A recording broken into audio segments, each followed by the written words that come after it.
Чомбе, најпрво сакам да ти се заблагодарам што прифати во овие тешки денови за нашата држава да разговараш за Хајп Македонија, баш на некои актуелни теми во моментов, да ја споделиш твојата тага и со нашите гледачи, како што сите ние знаеме во овие денови да се чувствуваме.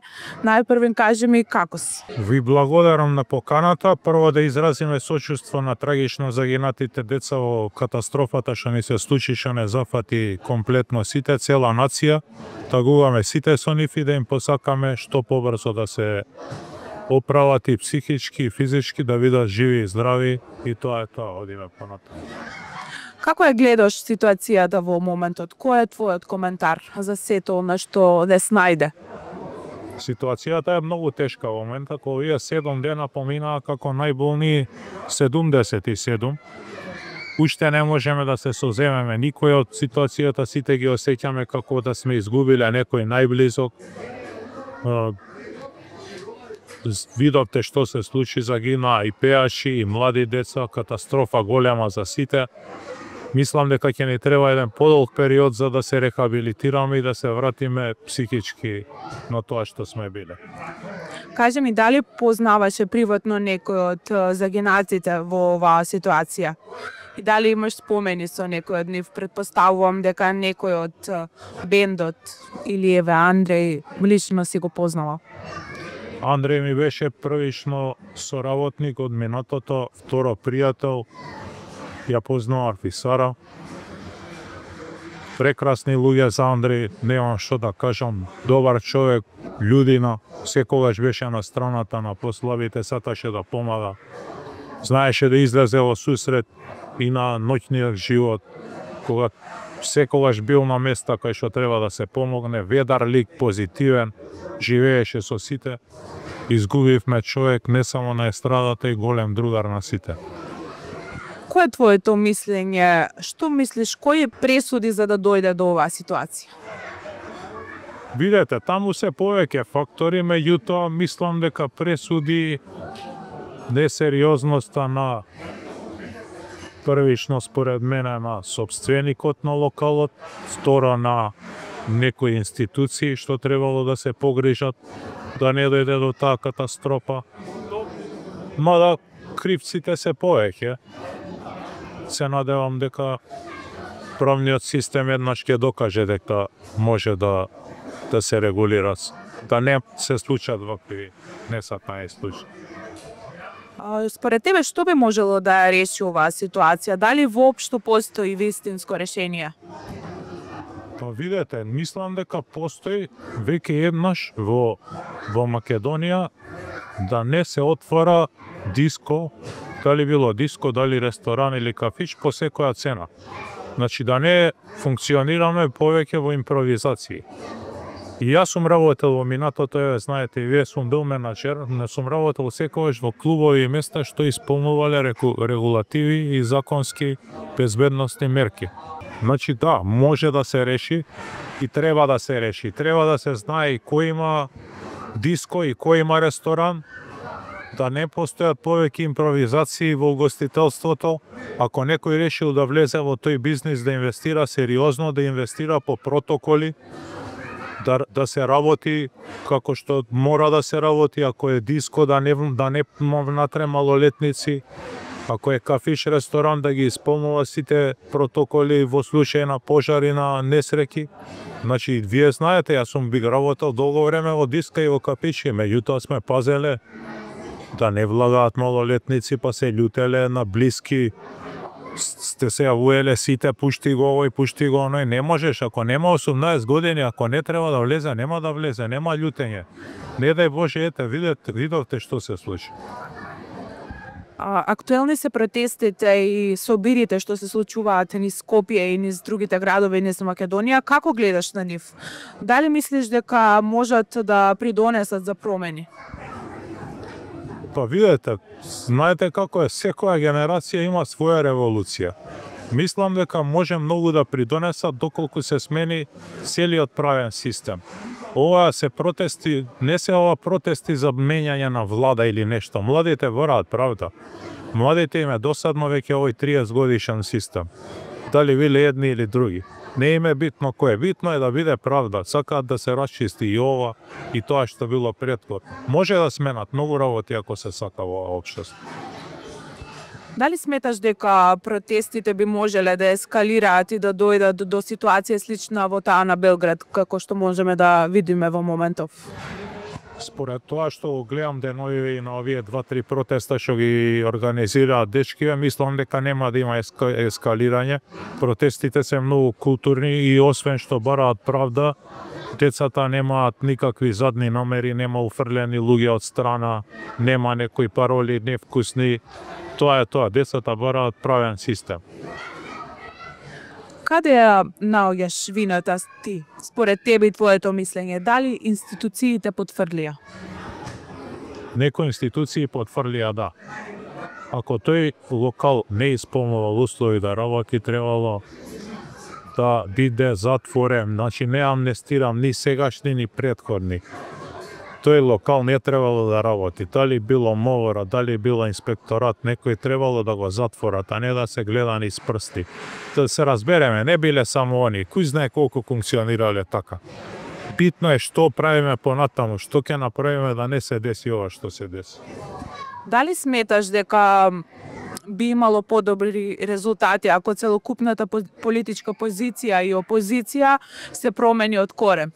Ја верувам во промени, верувам во нови ликови, верувам во луѓе што ќе функционираат во лицето на правдата.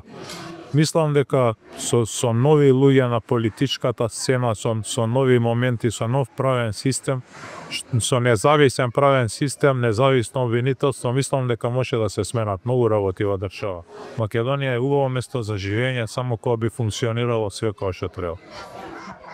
Чомбе, морам да те прашам, како реагира за информацијата дека лажната лиценца на дискотеката Пулс е потпишана од тогашната државна секретарка Размена Чекич, која доаѓа од, да речам, од твојата матечна партија? Дали си во некаков однос со неа, дали имате комуникација и дали во тоа време кога беше она на функција, исто беше и ти од истата партија, дали се познававте? Ја познавам, жената е многу честна, јас ја познавам како голем вршител на совесно е вршила функцијата кога сме имале порано некакви контакти. Како што ви кажав, јас сакам правдата да биде еднаква за сите. Не можам да ја осудам или да кажам да оставиме да работи судството. Јас не верувам дека она би го направила тоа. Прво, како што ви кажав, ја познавам, а второ, најважно е сега да се видат сите причинители на ова што се случи.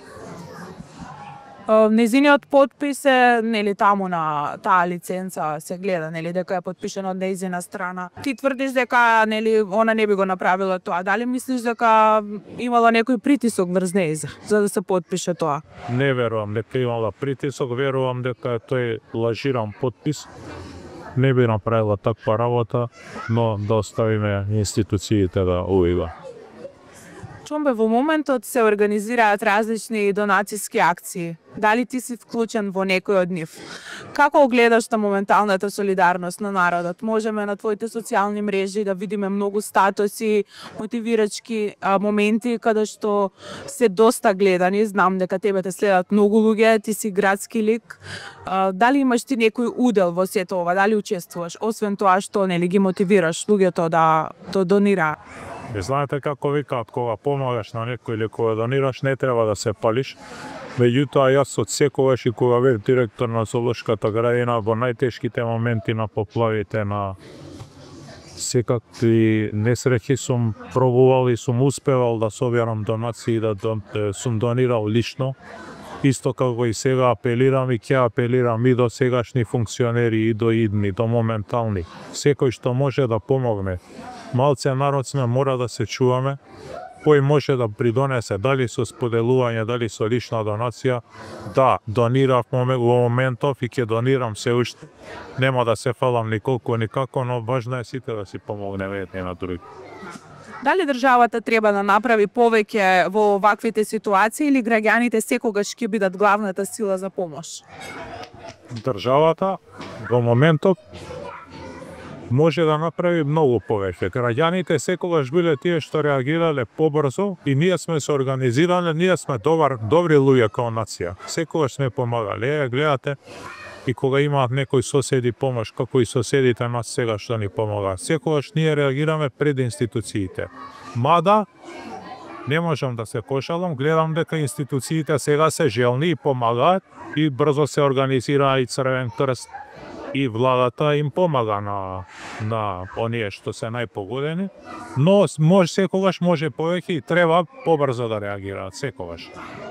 Чомбе, сакам да поразговараме малку за твојот професионален живот. Знаеме сите дека во твоето време на раководство како директор на зоолошката имаше многу позитивни промени во самата зоолошка градина. Зошто поднесе оставка? Па знаете како, ја имав уште година дена од мандатот, се смени раководството, дојде нова градска власт. Гробав да дознам кога ќе ме повика тогашната градоначалничка. Дали немаше време, 2 пати ја барав, не ме викна, а ја имав уште година дена од мандатот. Отидов, тогашниот секретар вика, може ли да се видам со градоначалничката? Вика, зашто, Ѓорги, што е проблемот? Викам, да си давам оставка, доста е. Малце се зачуди, јас си потпишав самоволна оставка на моја, нит ме извркале, нит ништо и си отидов. Тоа беше причина.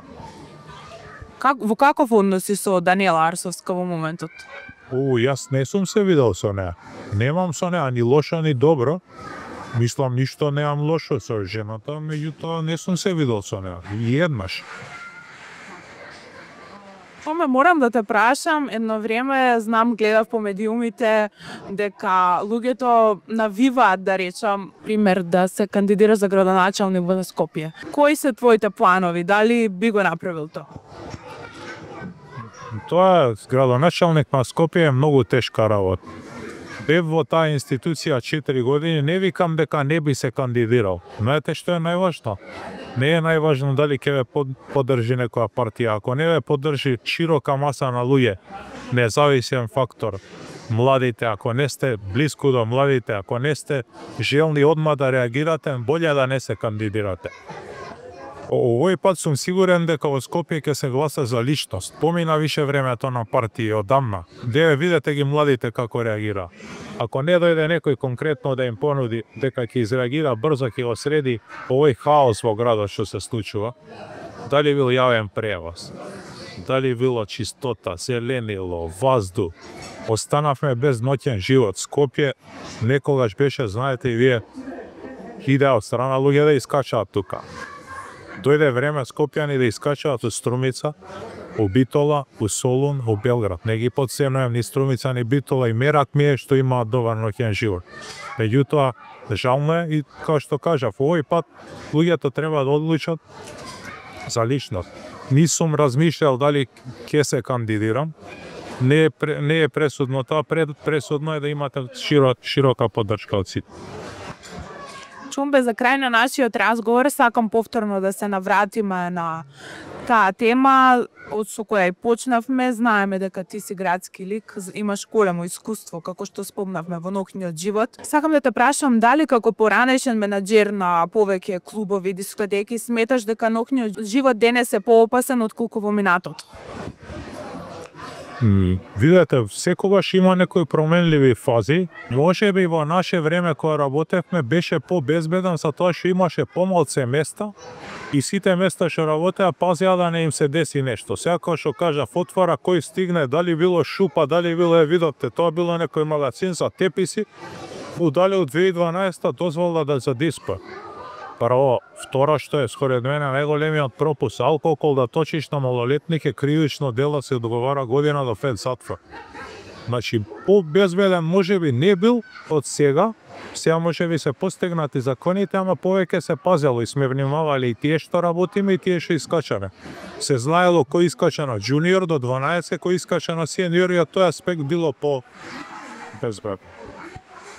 За крај кажи ми, ако денес повторно би бил менаџер на ноќен клуб, што би направил поинаку за да се спречат ваквите трагедии? Прво би ги проверил сите услови што ги исполнува тоа диско кај што треба да работам. би побарал да работам со истите луѓе што работев, што ми беа колеги, ќе што имав строи колеги, дали биле Мија, Маја, с кои ми работел, Јовица, сум работел со доста строи колеги, не сме попуштале никогаш ништо. Другото се е, кој што ви кажав, да нема импровизација, да има инвестирано во клубот според сите протоколи. Едно подпрашање, дали може би ноќниот живот од минатото може да се врати некогаш повторно да заживее? Мислам дека никогаш повеќе тоа што бил пред 10 години, но може многу да се подобри, да се поработи на него. Ќе се инвестира во програма, се оној што ќе биде, што ќе преземе локалната власт да инвестира во културни програми, во забавни програми, да понуди на младите. И, како што ви кажав, најважно е на младите да им се даде сила и поддршка во се, да не си одат, туку да останат тука и да живеат. Чумбе, ти благодарам многу што прифати да бидеш мој соговорник во овие тешки денови и ти благодарам на одвоеното време. Исто и на вас, благодарам и уште еднаш и се гледаме нареден.